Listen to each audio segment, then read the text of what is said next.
Welcome to the deep dive. Right now, there is a massive stretch of land spanning from the western edge of Europe all the way to the eastern shores of China that fundamentally dictates, well, the price of your groceries, the gas in your car, and even whether your country will go to war in the next decade. Yeah, it's a huge, huge expanse. It is. And the craziest part about this reality, the country that currently controls that massive expanse of land doesn't even live on the same continent. It is the defining paradox of our modern era. I mean, we look at maps and we see these static borders, right? Right.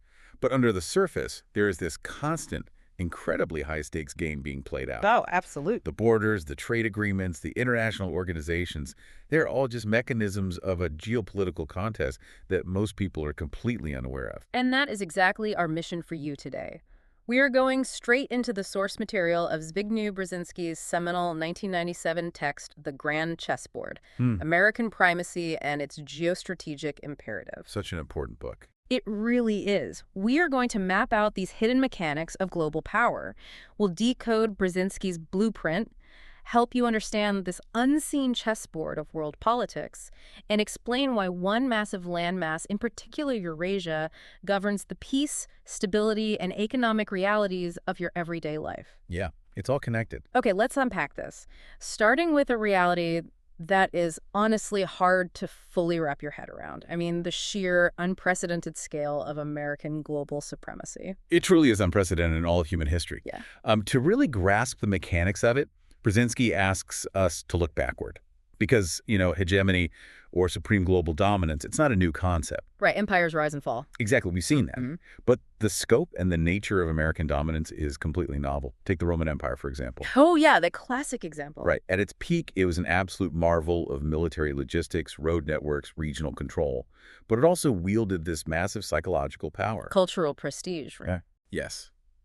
The phrase civis Romana sum, I am a Roman citizen, that was the ultimate cultural status symbol. It made conquered people actually want to be assimilated into the system. Which is brilliant, honestly. It is. But structurally, Rome was still just a regional power. It was confined entirely to the Mediterranean basin. Right, and you see similar structural limitations with other historical heavyweights too, like the Chinese empires, the Han or Manchu dynasties. They wielded this incredible, highly complex bureaucratic control over a massive ethnic core. And they had this profound sense of cultural superiority, viewing themselves quite literally as the center of the universe. Oh, absolutely. The Middle Kingdom. Exactly. But they were isolated, by geography and by choice. Yeah, they didn't really project that power globally. Right. And then you have the Mongols, who kind of went the complete other direction. Oh, the Mongols, yeah, they built a staggering land empire across Eurasia. Just brilliant, ruthless military tactics. But, and this is the key difference, because they lacked a dominant, cohesive political culture to export, the Mongol conquerors ended up just, assimilating into the cultures they had conquered. They got absorbed, exactly. And even the British Empire, which is probably the closest modern equivalent to the U.S., they had severe limitations too. Right, they famously ruled the waves. Yeah, they established a truly global maritime empire. They were brilliant offshore balancers. Yeah. But they never actually controlled the European continent itself. They just sort of managed the chaos, right? Exactly. They just kept the European powers divided while they extracted wealth globally. Which brings us to the United States. Brzezinski points out that the U.S. is the very first non-Eurasian power to emerge as the supreme global arbiter. That's a huge distinction. It is, and it achieves this not just through overwhelming force, but through four distinct pillars working together. You've got unmatched military reach, dynamic economic locomotive power, a massive lead in technological innovation, and, of course, universal cultural appeal. And it's crucial to understand how those pillars interact with each other. It's not just that the U.S. has a big military. It's that their technological innovation specifically enforces their military hegemony in a way sheer numbers cannot. Right. They own the skies and the seas. Exactly. They control the global commons, the sea lanes, the air, space. And economically, they don't just extract tribute like ancient empires did. They serve as the central engine for global economic growth. Which makes everyone else want to play ball. Precisely. Yeah. It incentivizes other nations to play by their rules. I like to think of this American hegemony not as a, traditional military occupation, but more like a highly successful global franchise model. Oh, that's a great way to put it. Right. It relies on co-optation. Instead of permanently crushing defeated rivals, this system turns them into regional managers. I mean, it turned post-war Germany and Japan into core allies. And it relentlessly exports its culture, movies, software, higher education. It's a franchise that people voluntarily want to buy into. What's fascinating here is why this franchise model actually functions so effectively. It works because the international system the U.S. built is uniquely pluralistic. It intentionally mirrors American domestic politics. Okay, unpack that a little bit. How does it mirror domestic politics? Well, the global system operates through bargaining, consensus building, and multilateral institutions. Think of the IMF, the World Bank, the WTO. Ah, gotcha. Because this structure emphasizes free trade and institutional dispute resolution, the threat of war among major Western states is effectively off the table. It's a hegemony that relies on a complex web of mutual benefit. But a franchise model requires a flagship market, right? And historically, the U.S. has a massive geographic disadvantage. I mean, it's essentially an island relative to the rest of the world's population. Yeah, the Atlantic and the Pacific are massive moats. Exactly. So to maintain the supremacy, they have to cross the ocean and dominate the center of the world's gravity. And that real estate is Eurasia. Exactly. Eurasia is the geopolitical axis of the world. Just look at the raw metrics. The numbers are staggering. They really are. Eurasia contains 75% of the global population. It accounts for 60% of the world's gross national product. And it holds roughly 75% of all known energy resources. Wow. So the axiom Brzezinski establishes is simple but absolute. Whoever controls Eurasia controls the world. Okay, so if Eurasia is the board, who is actually capable of playing the game? The text breaks this down into two categories: active players and geopolitical pivots. Right, a very important distinction. The active players are defined as France, Germany, Russia, China, and India. But wait, I have to stop right there. The UK and Japan aren't active players. I know, it sounds crazy. In a modern world where economic sanctions and, swift banking cutoffs are used as literal weapons of war, doesn't Japan's massive economic weight effectively make it a geopolitical player by default? It's a completely fair point, but it misses a crucial distinction Brzezinski is making regarding geopolitical will. Well. Right. Economic weight alone does not make you an active player. An active player has the power, but more importantly, the national ambition to independently alter the geopolitical status quo. So they have to actually want to change the board. Exactly. Japan and the UK are incredibly important, vital nations. But strategically, they operate comfortably under the U.S. security umbrella. They do not possess an independent grand strategy designed to fundamentally reorder the global board. Oh, I see. An active player acts based on its own sovereign vision. A geopolitical pivot, on the other hand, is acted upon. So a pivot is a country whose sheer geographic location, or maybe their massive raw resources, make them critical to the players. Yes. Countries like Ukraine, Azerbaijan, South Korea, Turkey, and Iran. They might not have the power to, conquer their neighbors, but if their allegiance shifts, the entire tectonic plate of global power moves with them. Precisely. And if a non-Eurasian power like the United States wants to influence these players and pivots across this massive Eurasian chessboard, it can't just float off the coast in aircraft carriers. No, you need boots on the ground. You need a permanent, physical foothold on the continent. A bridgehead. And that bridgehead is Europe, specifically the western periphery of Eurasia.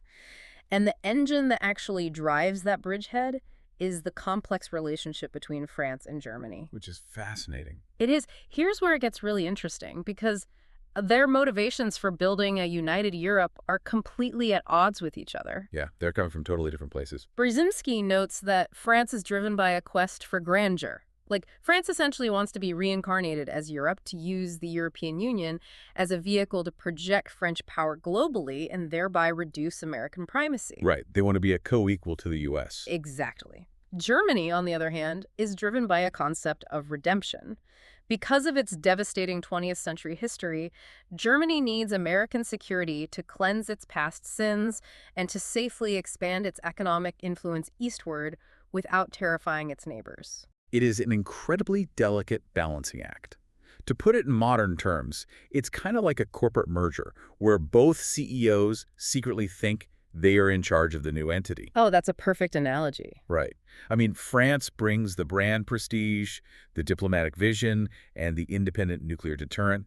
Germany brings the actual capital, the industrial base, and the operational capacity. The money and the muscle. Exactly. They absolutely need each other to dominate the European market, but they are constantly trying to structure the board so the other has less unilateral voting power. And the U.S. is essentially the majority shareholder backing Germany in this merger, which explains why we see the emergence of things like the Weimar Triangle, bringing Poland into the fold alongside Germany and France. Yeah, that was a key move. It's basically Germany's way of pushing the border of Central European security further east, away from Berlin.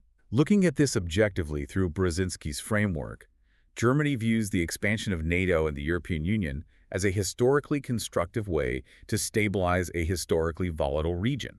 It creates a buffer. Makes sense from their perspective. Exactly. France, meanwhile, occasionally engages in these tactical diplomatic flirtations with Russia. And this isn't necessarily malicious, right?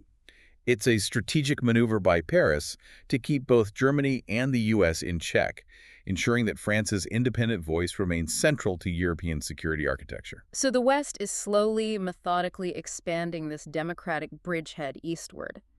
But as they do, they run right into the middle of the board, which completely collapsed in 1991. The fall of the Soviet Empire created this massive, incredibly unstable space that Brzezinski labels the black hole. And the sheer scale of the trauma associated with that collapse is something Western observers often fail to internalize. We really do. When the Soviet Union fell, Russia's borders were suddenly pushed back to where they were in the 1600s, before the reign of Peter the Great. That is a staggering loss of territory. 300 years of imperial expansion just vanished overnight. Exactly. And this geopolitical contraction came on the heels of immense biological and psychological damage inflicted on the Russian people throughout the entire 20th century. The toll was just horrific. Unbelievable. We are talking about millions lost to the gulags, 2 utterly devastating world wars, and a severe demographic decline that continues today. The collapse of the empire wasn't just a loss of land. It was a profound psychological shock to their core national identity. And according to the source text, the absolute most critical piece of that loss is Ukraine. Mechanically, why is Ukraine the linchpin? Because without Ukraine's 52 million people, its vast agricultural wealth, and its strategic access to the Black Sea, Russia fundamentally ceases to be a European empire. Right, it cuts them off. Without Ukraine, Russia risks becoming an isolated, predominantly Asian empire, one that is inevitably drawn into debilitating conflicts with newly aroused nationalisms on its southern border. So Ukraine is the bridge. Yes, Ukraine is the geographic and cultural bridge that anchors Russia to Europe. So we have a traumatized former superpower flailing to figure out its new place in the world. The sources outline 3 distinct strategies Russia tried to pursue after the Cold War, and they all basically failed. First, they tried the illusion of a co-equal partnership with the U.S. But why did that fail so quickly? It failed because Russia's economic reality simply couldn't cash the checks its diplomatic ego was writing. Wow, yeah. They wanted to pretend they were still operating a global superpower condominium, co-managing the world alongside Washington. But Washington just saw a defeated, bankrupt state. The structural imbalance was too vast to sustain the illusion of equality.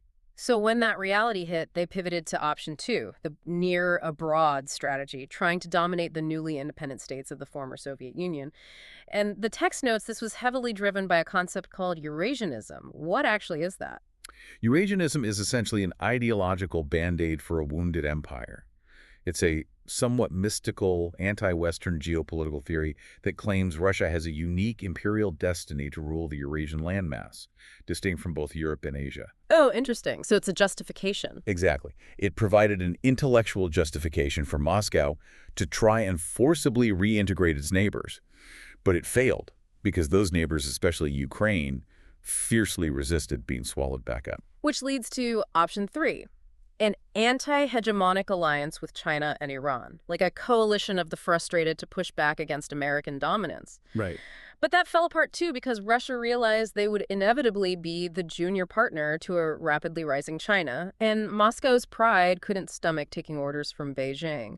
So where does that leave them? It feels like they're permanently trapped by the ghosts of their own empire. If we connect this to the bigger picture, it leads to what Brzezinski identifies as the dilemma of the one alternative. Okay. When all imperial delusions are stripped away, Russia's only viable, long-term path to modernization and true global relevance is integration with Europe. But here's the rub that requires accepting the permanent loss of its imperial space, particularly Ukraine. Which is an incredibly bitter pill to swallow. It is. And at the same time, the text impartially outlines the very real, very visceral Russian fears regarding NATO expansion. Right, from their point of view. Exactly. From the perspective of Russian Democrats who wanted to integrate with the West, the eastward movement of a Western military alliance felt deeply threatening. It made them feel culturally ostracized and physically isolated by a system moving ever closer to their borders precisely when they were at their most vulnerable. It's a massive identity crisis playing out with live ammunition. And while Russia grapples with this black hole in the center of the board, directly to their south lies what might be the ultimate prize for all these scrambling global powers. Oh, yeah. The stakes there are huge. If you want to understand why your energy bill spiked last winter or why global supply chains suddenly reroute, you have to look at what Brzezinski calls the Eurasian Balkans. We are talking about the vast region encompassing Central Asia and the Caucasus countries like Kazakhstan, Uzbekistan, Azerbaijan, Turkmenistan, and stretching all the way down into Afghanistan. A massive area. Huge. And when the Soviet Union withdrew, it left a massive power vacuum in an area defined by an incredibly complex ethnic mosaic. It's important to point out this isn't just natural diversity. This mosaic was intentionally weaponized by arbitrary Soviet map-making. Precisely. The borders were drawn decades ago by Moscow specifically to keep the region divided, pitting ethnic groups against each other so they would remain subservient to Central Soviet authority. Divide and conquer. Exactly. And today, that legacy leaves these newly independent nations highly vulnerable to outside manipulation. The text highlights the contrast between Kazakhstan and Uzbekistan as a perfect example of this. Yes, it's a stark contrast. Kazakhstan is geographically massive and incredibly resource-rich, but its Soviet-drawn borders encompass a huge Russian minority population in its north. Oh, so that's a pressure point. Exactly. That demographic reality makes it highly politically vulnerable to pressure from Moscow. Contrast that with Uzbekistan, which has a much more homogenous population and a strong, cohesive sense of national identity. Right. They claim the historical legacy of Tamerlane's massive empire, which gives them the societal resilience to push hard for regional independence and resist outside integration. But the real prize, the thing that turns this ethnic tension into a global crisis, is the Caspian Sea basin. The energy reserves. Right, the sheer, staggering wealth of oil and natural gas located there. We've got players like Russia, Turkey, Iran, and China aggressively maneuvering, but they aren't conquering territory in the traditional sense. They are trying to lay pipelines. It's like a circulatory system of global power. If you control the arteries, you control the organs. That's a great metaphor. And this raises an important question about how geography literally dictates destiny. Take Azerbaijan, for example. Okay, what about it? Brzezinski describes it as the cork in the bottle of the Caspian's riches. Because it sits right on the Caspian Sea, independent of Russia, it offers a vital potential route for pipelines to flow directly to the west. Right, bypassing Moscow. Exactly. The mechanism of control here is infrastructure. If Russia manages to control the pipelines flowing out of this entire region, they effectively neuter the political independence of all these new nations. Because they'd hold all the keys. Why?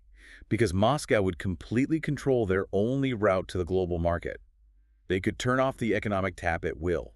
But if multiple pipelines are built, say, one routing through Turkey to the Mediterranean and another routing south to the Arabian Sea, then no single power has a monopoly. The leverage is diluted. Exactly. Geopolitical pluralism survives through infrastructure. If the West, Turkey, and the Central Asian states can establish multiple routes of access, it fundamentally prevents the reemergence of a single hegemonic empire in the middle of Eurasia. The power remains decentralized. And again, for you listening, this isn't just distant trivia about places you might never visit. Not at all. This great game for the Eurasian Balkans directly dictates global energy markets. It impacts the cost of the fuel you put in your car, the cost of manufacturing the goods you buy, and it determines whether the 21st century will be defined by international cooperation or by massive destabilizing resource wars. The stakes are literally everyday life. The outcome of this pipeline politics hits your wallet and your world directly. It is the absolute practical application of geopolitics. The chessboard is not an abstract theory. Every single move has an immediate economic and security consequence for the rest of the globe. Okay, let's pull back and look at the entire board one last time. We've mapped out the American hegemon operating this unprecedented global franchise based on institutional, economic, and technological co-optation. We have the European bridgehead, driven by a complex corporate merger between France and Germany. We have the Russian black hole, a traumatized former empire struggling with a massive identity crisis and the devastating loss of Ukraine. And finally, we have the Eurasian Balkans, an engineered ethnic cauldron sitting on top of the world's next great energy reserve, where the weapons of choice are pipelines. When you synthesize all these intricate dynamics from the source text, the overarching theme that emerges is the sheer fragility of this global architecture. It really is fragile. American primacy is the invisible scaffolding that currently holds this vast, disparate Eurasian landmass in a state of relative equilibrium. Which brings us to a final, provocative thought to leave you with. A paradox drawn directly from Brzezinski's text, but one we haven't fully examined yet. This is the part that really makes you think. He notes that populism and true democracy are inherently inimical to imperial mobilization. What that means in plain English is, the American public doesn't naturally want the burden of running a global empire. No, of course not. It's wildly expensive, it's exhausting, and it requires blood and treasure that democratic citizens usually prefer to spend at home. Yeah, domestic priorities usually win out in democracy. Right. So what happens if you, the American public, look at this incredibly complex, frustrating chessboard, decide you are simply tired of the cost, and demand that the U.S. pack up its pieces and walk away? That's the million-dollar question. In geopolitics, nature abhors a vacuum. If the invisible scaffolding of American influence is dismantled by its own citizens, who makes the first move to take the center? And how quickly does a world without a hegemon fundamentally change the reality right outside your front door? It remains the ultimate geostrategic unknown. The lines on the map are never finished. They are always waiting to be redrawn. Keep your eyes on the board.